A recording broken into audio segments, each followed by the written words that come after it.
खुलुमबाय रायजोफोर, दिनैनि गोदान भिडिअआव बयखौबो बरायबाय। दासिमनि माखासे गोनां खौरांफोर लानानै फैदों। नोंथांमोना भिडिअखौ जोबजासिम नायलांदो आरो चेनेलाव गोदानै फैदोंब्ला अननानै साबस्क्राइब खालामनानै बेल आइकनखौबो अल होनानै लादो आरो भिडिअखौ लाइक मोनसे होदो आरो हायोब्ला लोगोफोरनोबो शेयार खालामनानै होदो। अब्ला दिनैनि सेथि आपडेट होनो आखायाव लादों नोंथांमोननो लागै। 2024 मायथाइनि लकसभा इलेक्शनआ खाथिनिफ्राय खाथिसिन जाबोगासिनो दङ। बे बारनिफ्राय भट केन्द्रफोराव रायजो राजाफोरा भटखौ ईवीएम मेसिनआव होनो मोननाय नंला नामा? जोंनि भारत हादोराव ईवीएम मेसिननि हेंथायै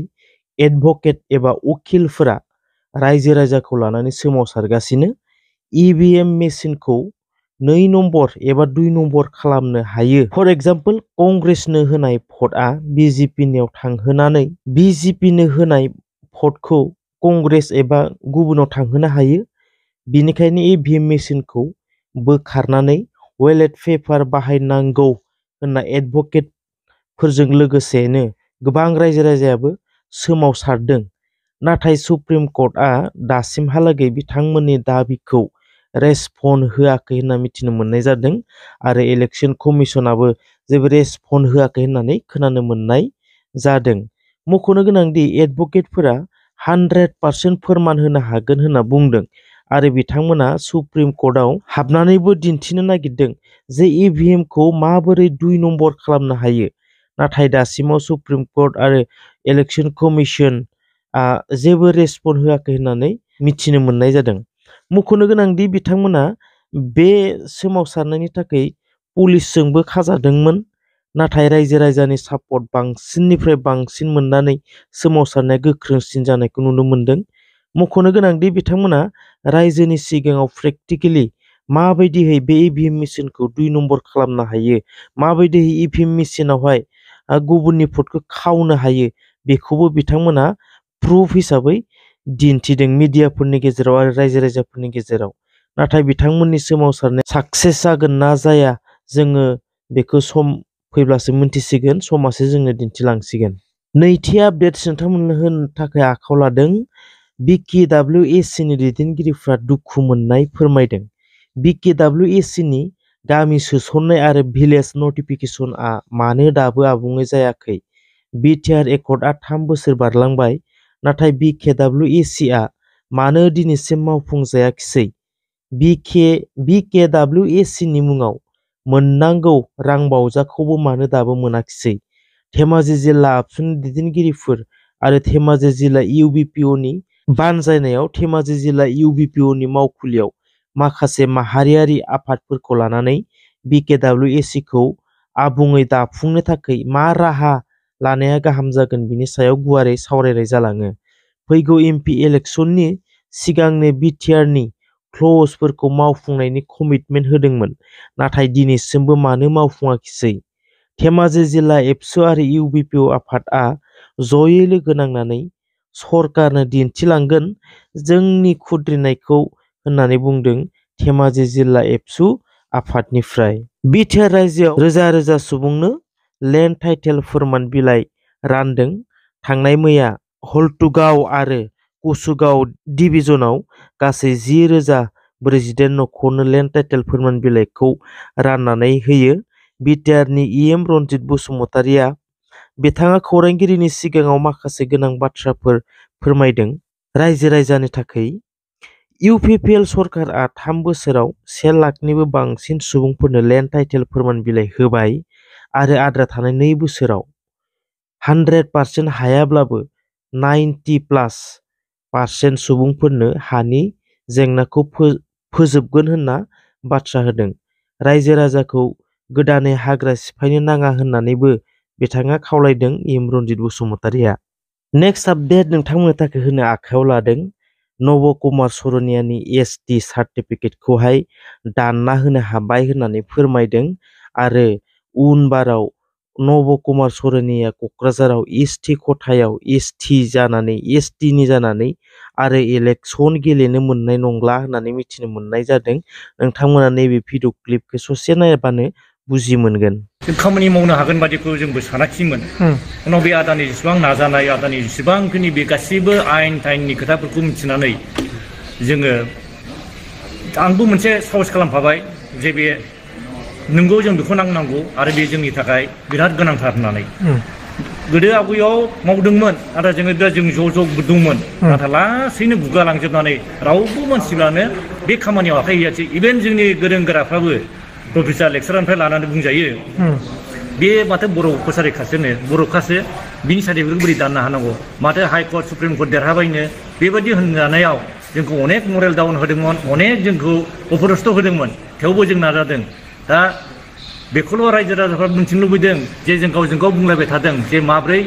बे नबुसरनिया बोरै एसटि सार्टिफिकेट मोनखो बिनिबो अनेक डिबेट जालांबाय अनेक खोथा जालायबाय खिन्थु जोङो बेफोरखौ बुंनांगौब्ला बिराद जारिमिन दंबावो खिन्थु जोङो दा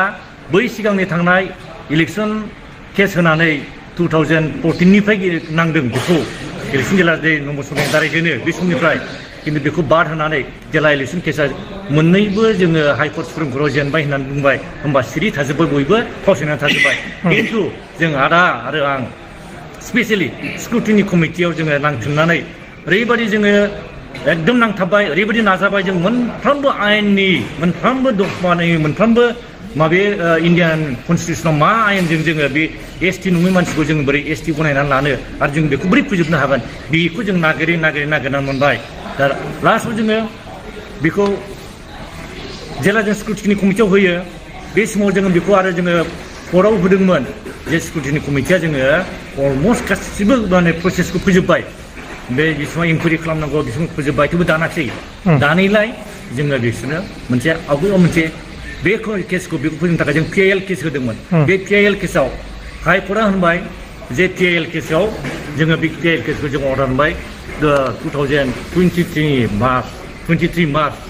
मार्चनि दायो 24 जालायबाय 23 मार्चनि 1 थारिखआव जों अर्डार होबाय जि बे सुरुनिया नङै माने कमिउनिटि जाय कमिउनिटिया एसटि नङा बिसोरनो मानो सार्टिफिकेट होदों होननानै जारा कर्टआव बुंबाय ट्राइबेल समूहखौबो होनबाय आरो बेखौ सोर गभर्नमेन्टआ होदों बे गभर्नमेन्टआ बोरै होनो हाखो बे मानो होनबा इन्डिया गभर्नमेन्टआ बे पार्लियामेन्ट पास जानानै प्रेसिडेन्सियेल सहि जायाब्ला रावबो कमिउनिटिया आं उमुक होननानै लानो हाया आरो बियो बर' कसारि बर' होननानै लादों खिन्थु जों मिथिगौ बे बर' नङा खिन्थु बर' होननानै लादों दाना बोरै नोङो गुबुननि नाम लानानै गुबुननि कमिउनिटिनि गुबुन जाथिनि नाम लानानै गुबुन जाथिया बेखौ बे सार्टिफिकेटखौ लानो हाया नङाबाथ' गोबाङानो लानो हागौमोन जे जोंबो बर' कसारि होननानै दा लानो हाया दा अनेकानो दं बिदि बिनाय खिन्थु बिदि लानो हागौ दा जों होनबाय बे नङा आरो नंगौबा बियो बर' बानायनाय नङामोन मानो होनबा जुदि बर'ब्ला बर'नि ब्लाडब्ला जुदि बर'नि फिसाब्ला बे हय बियो सुरुनिया जादों जानो हागौ बर'आबो सुरुनिया जादों राभाया सुरुनिया जादों लालुङाव सुरुनियाबा सोरबा दास टेकाफ्राबो हारसा असमिया मानसि नलबारिया बरपेटा मानसियाबो सुरुनिया जादों खिन्थु बिसोरो बर' नङा खिन्थु जाय बर'आ बे बर'खाब्ला बियो माब्लाबो अना बर'आव थांनाय नङामोन दानाय नङामोन बाहायनो जों सन्देह खालामबाय बे मानसिया बर'ब्ला बर' सार्टिफिकेट लानानै एसटि जादोंब्ला बे बर'नि अना बर' दानाय नङामोन ओंखायनो बे निस्सय बर' नङा होननानै जोङो बेखौ नांथाबथारदों जों बेखौ फोजोबथारनांगौ आरो बेबायदि थायोब्ला बियो दा जेरै 10 बोसोराव जोंखौ ओरैबायदि लस खालामना होबाय डिप्राइभ खालामना होबाय जे जोंनि मोननांगौ मोन्थाइफोरखौ जोंनि एसटिनि मोन्थाइफोरखौ बे दंस' खालामना होबाय बिनि थाखाय जोंहा बिराद गोसोआव दुखु मोननाय गाबखांनाय थाबाय थादों जों माब्ला हानो जों जानो गैया लोंनो सुख गैया जों बिदि जादों जोङो दिनै गुवाहाटियाव दैलि जोङो फुङाव फैनानै मोनायाव थांफिननांगौ जादों एखम्बा जों हर थानांगौब्ला जों थानो हाया जों थांफिनबोदांदों बिराद खस्थ' मोनदों थेवबो जों बेखौ नेवसिदों बे आदाखौ दा बुंनो हागौ आदाया जेरै रिटायार जानानै दिनै 74-75 इयार्स जाबाय थेवबो बियो मालाबो नांलालै मेंबायलै नांला दोननोसै थाथोंसै होननानै बुङाखै दा आरो बे आदाखौ जों बेसेबांबा जोङो साहस होफादों आदा जों हाथारो दे जों इनकारेज होनानै दिनै जोङो बे हाइकर्टआनो जोङो बे माने PIL अर्डाराव होबाय जे बियो सुरुनिया बर' कसारि नङा आरो नोंसोरो आसाम गभर्नमेन्टखौ होनहरबाय नोंसोर माबे आयेनजों माबे दफाजों नोंसोर माबे कनस्टिटिउसननि आयेनजों नोंसोरो बिसोरनो नटिफाइड नङै मानसिफोरनो बोरै एसटि सार्टिफिकेट होदों दाना बिसोरो जबाबदिहि जाबाय होमबा बिसोरो 7 दिन टाइम लादों 7 दिन टाइम लानायाव होनबाय जोङो 7 दिन हाइकर्टआ टाइम हरदों दा 7 दिननि उनाव बिसोर होनबाय नोंस्रा जुदि बेखौ नोंसोर जे इन्टारिम नोंसोर दिनै जेबायदि अर्डार होदोंमोन नटिफिकेसन होदोंमोन सुरुनियाफोरनो बर' कसारि लानानै होनो हागोन होननाय बेखौ उइद्र खालामाब्ला नोंसोरनि साख्रि बा नोंसोर मा जागोन बेखौ गिनानैसो उइद्र खालामबाय बिसोर उइद्र खालामदों बे उइद्रल लेटारखौ खिन्थु जों ओरैबायदि खालामबावदों होनबा जों चेलेन्ज खालामनो हागौमोन नोंसोरथ' उइद्रल खालामबोबायब्ला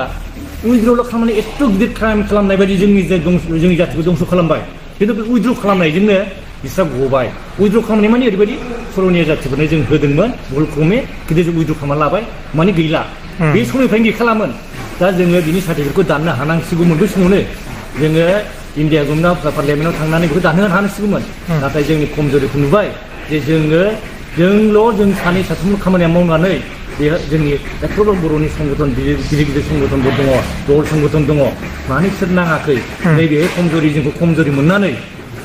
बिसोर दानाखिसै आरो जोंबो बेजों जों सानदोंमोन मा बेजोंनो जोब्बाय हाइकर्टआ होनायजोंनो जोब्बाय ओमफ्राय गावसोर उइद्र खालामनानै जोब्बाय दाना ओमफ्राय उइद्र खालामनानैल' जोबा मानो होनबा बे मानसि सासे